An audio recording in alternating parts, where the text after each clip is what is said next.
When some of the distinguished members of the organizing panel for this meeting came to see me in my office in London, and I said, I imagine that social determinants of health should be bread and butter for social workers. When we began the WHO Commission on Social Determinants of Health, I said in rather foolhardy fashion that what we wanted to do was to create a social movement of people who were concerned that social injustice was damaging health and was responsible for avoidable inequalities in health. I was very pleased to accept the invitation to come here today because I said perhaps this would be part of fostering our social movement. I invite you to join that movement.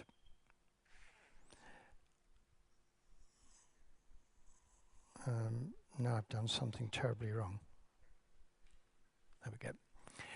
The title of my talk, Fair Society, Healthy Lives, comes from a report that I did at the invitation of the British government in the wake of the WHO Commission on Social Determinants of Health. The government in Britain said, how could we apply the findings of this global commission to one country, England, in order to take action to reduce inequalities in health? I called my report Fair Society, Healthy Lives. It was a statement that if we put fairness at the heart of all policy making, health would improve and health inequalities would diminish. I've said in a different context that I'm a little bit regretful that I gave the report that title. The current government in Britain uses the word fairness as if it has no meaning at all. Fairness is a way of describing a policy that you were going to do anyway. So they lower the tax rates on the richest people and they call that fair. They let the bankers keep their bonuses and they call that fair.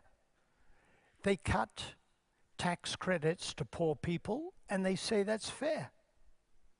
They pursue policies that raise unemployment and they call that fair. And some commentators say, well, fairness is in the eyes of the beholder. And I say, absolutely not. I've debated with our health minister and I say, I use fairness in relation to health in a technical sense.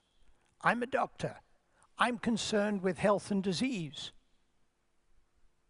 Systematic differences in health between social groups that are judged to be avoidable by reasonable means are unfair, inequitable.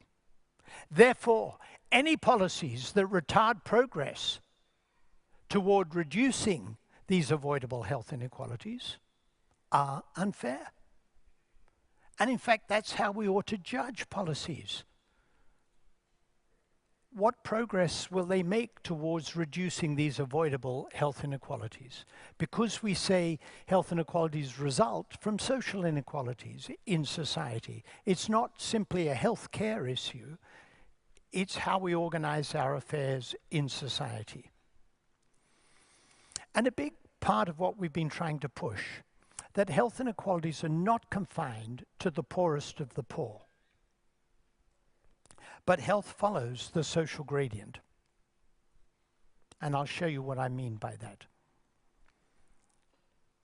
I was in Oslo 2 weeks ago. A Norwegian foreign minister said, I am a health minister. Every minister, he said, is a health minister.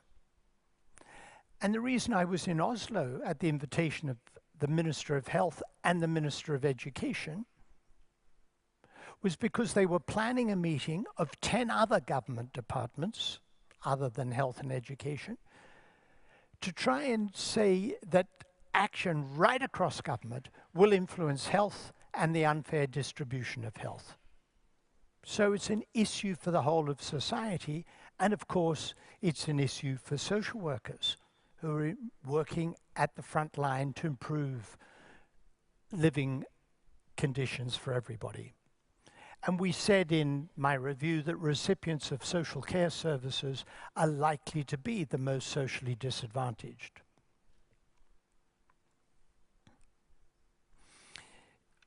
In our English review, we had 6 domains of recommendations, and we took a life course approach. So we focused on early years, skills development, education, employment and work, prevention, and sustainable communities and places, and healthy standard of living. So these were our 6 domains. Let me start with the first 2, early child development and education. We know, of course, the importance of parenting and family support. I get asked, is parenting a social determinant of health? And my response is exactly what our task group said. If you want to address inequalities in early child development, you have to address inequalities in society. The ability of parents to parent is very much influenced by the social and economic conditions in which they live and work.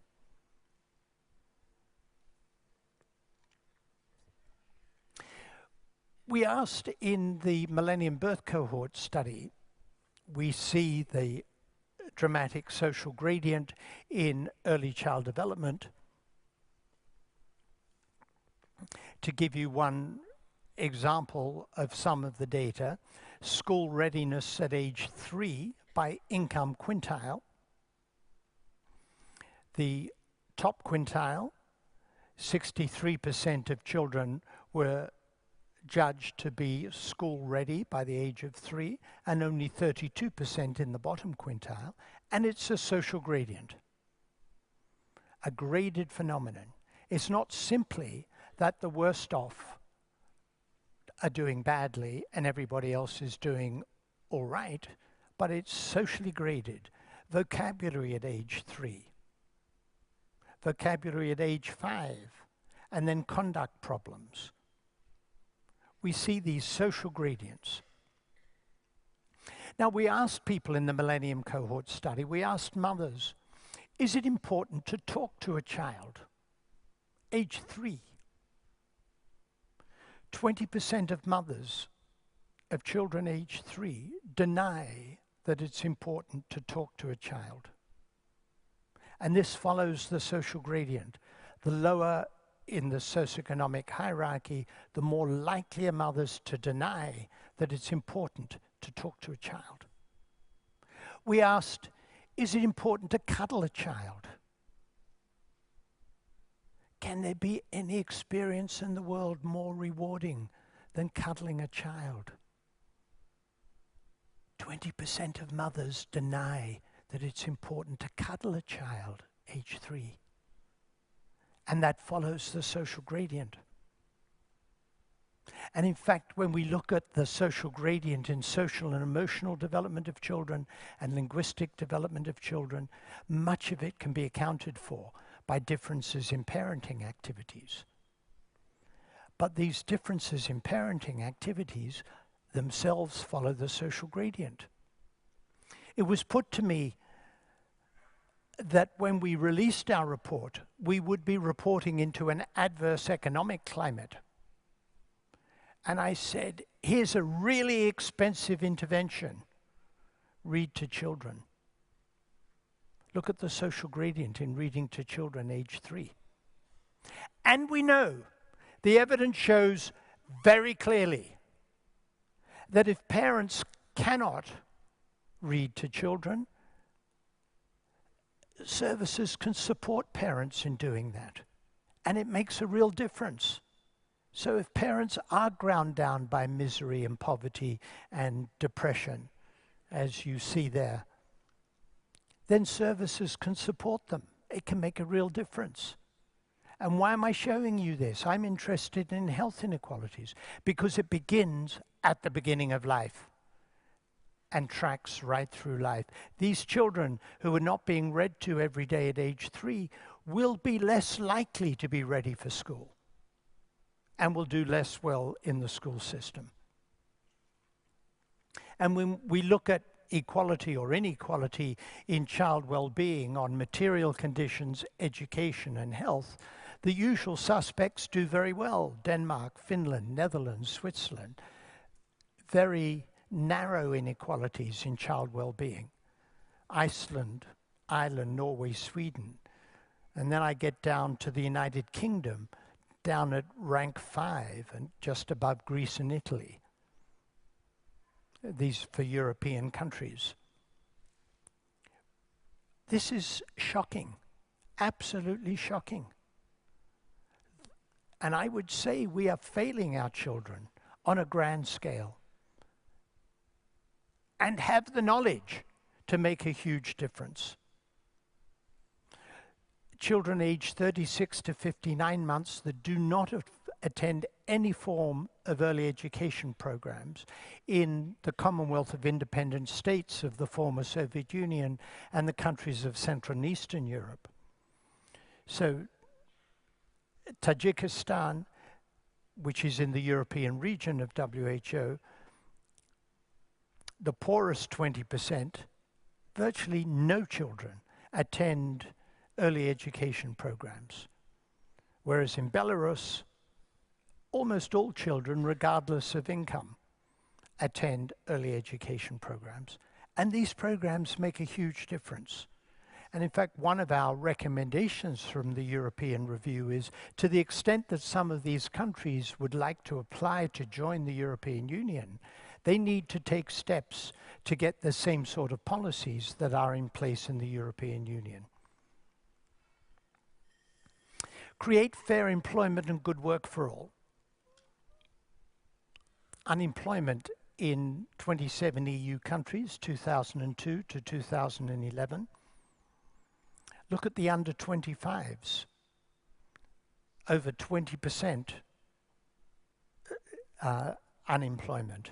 We know in Spain it's 50%, 52% of young people are unemployed.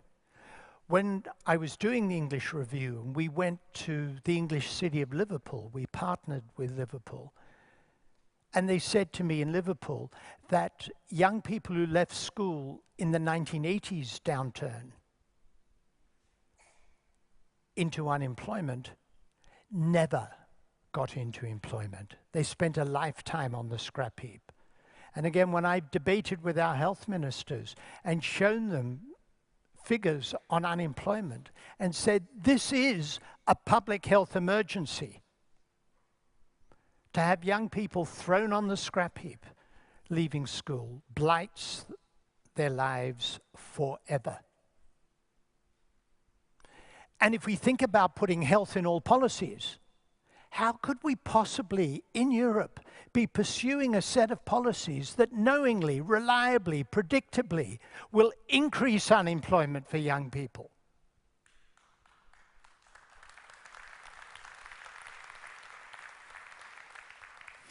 In the 1980s downturn in Britain, colleagues of mine were studying unemployment and mortality. And they showed this. Look at people who were employed in 1981. You see the social class gradient in mortality, 1 being the top social class, 5 being unskilled manual. Now look at people who were unemployed in 1981. For each social class, the unemployed have about a 20% higher mortality than the employed.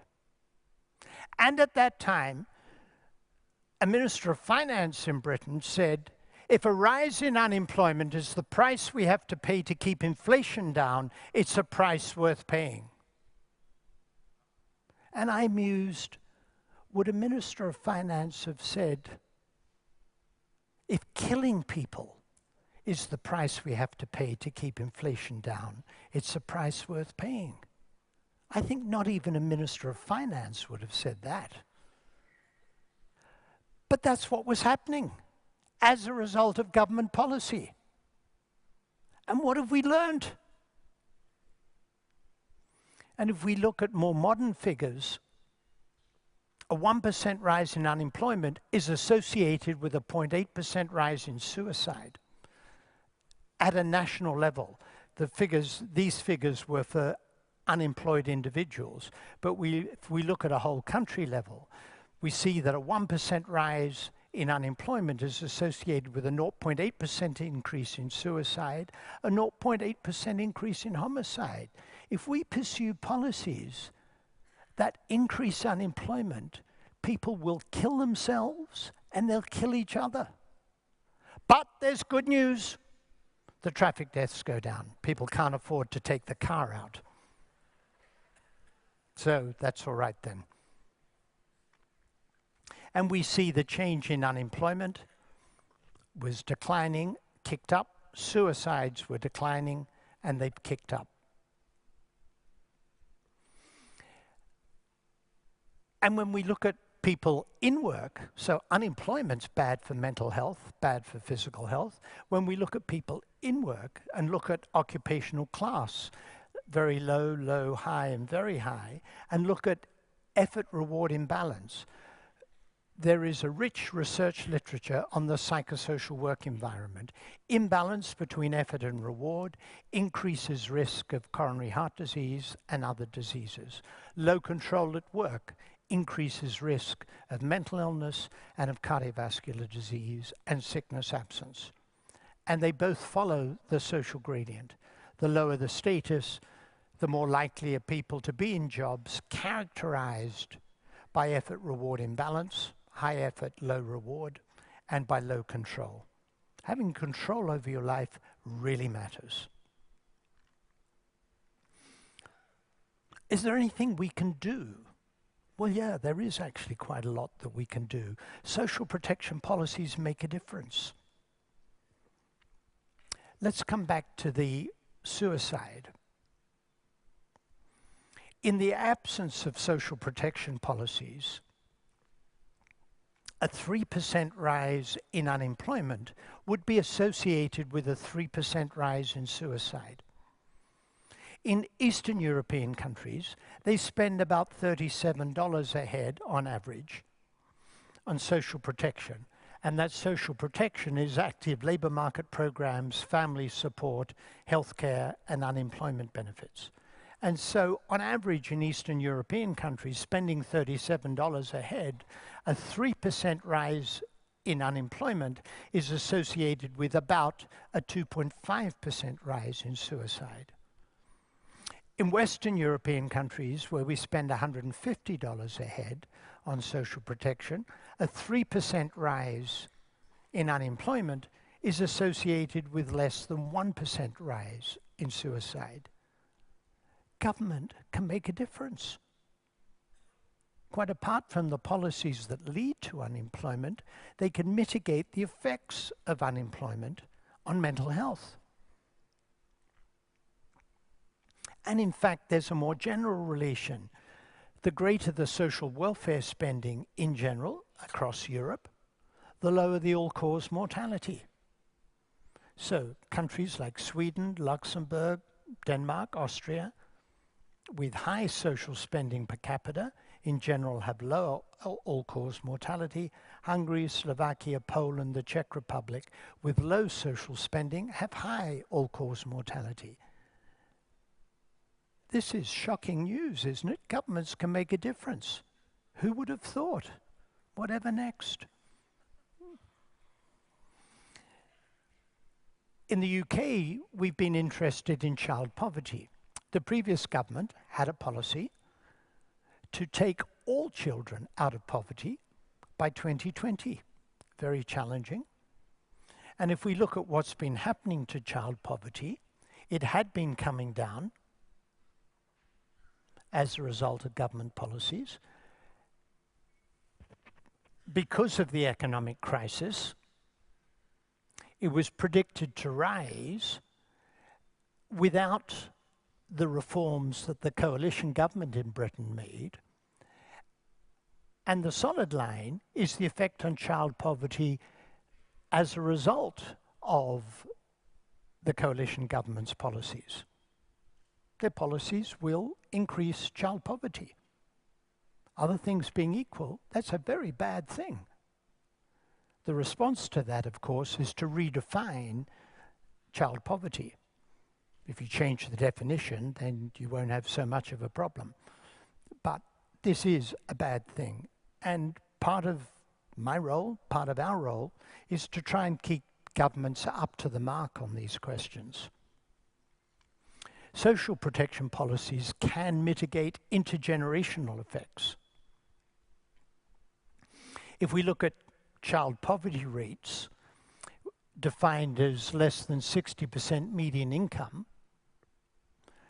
before social transfers and after social transfers, the differences in child poverty before social transfers across Europe are not so great, but the differences after transfers are very great.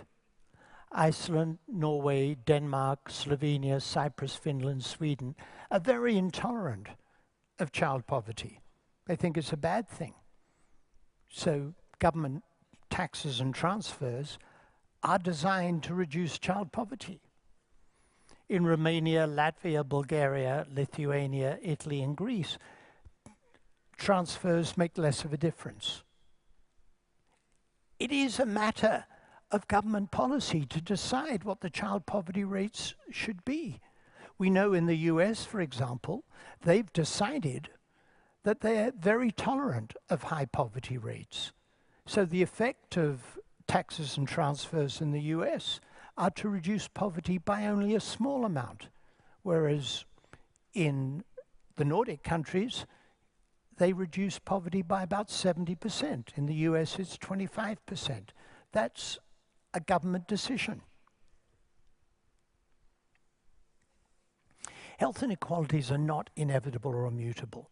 People often ask me, is anyone taking you seriously? You're preaching this gospel, you're showing the evidence. Is anybody listening? And the answer is yes, they are. I mentioned a few minutes ago what the government of Norway is doing. We tried the central government in Sweden. We got a moderate response. But the city of Malmö has taken this on. There is a Malmö Commission. I was approached by the Association of Local Governments in Sweden, and one of our European advisors on the European Review, who's a member of the Swedish Parliament, said, "Oh, that's wonderful. It's much more important to have local government involved than to have the central government signed up." In England, we have 39 local areas that all have Marmot implementation plans on my review. Wales, Northern Ireland, Scotland, Brazil, Chile, Costa Rica, India, West Bengal. We have examples in selected countries or at a subnational level. People are saying, taking action on the social determinants of health to reduce these avoidable health inequalities is something we can do. Health inequalities are not inevitable or immutable. Let me finish with some data that Harry Burns, the Chief Medical Officer of Scotland, showed me.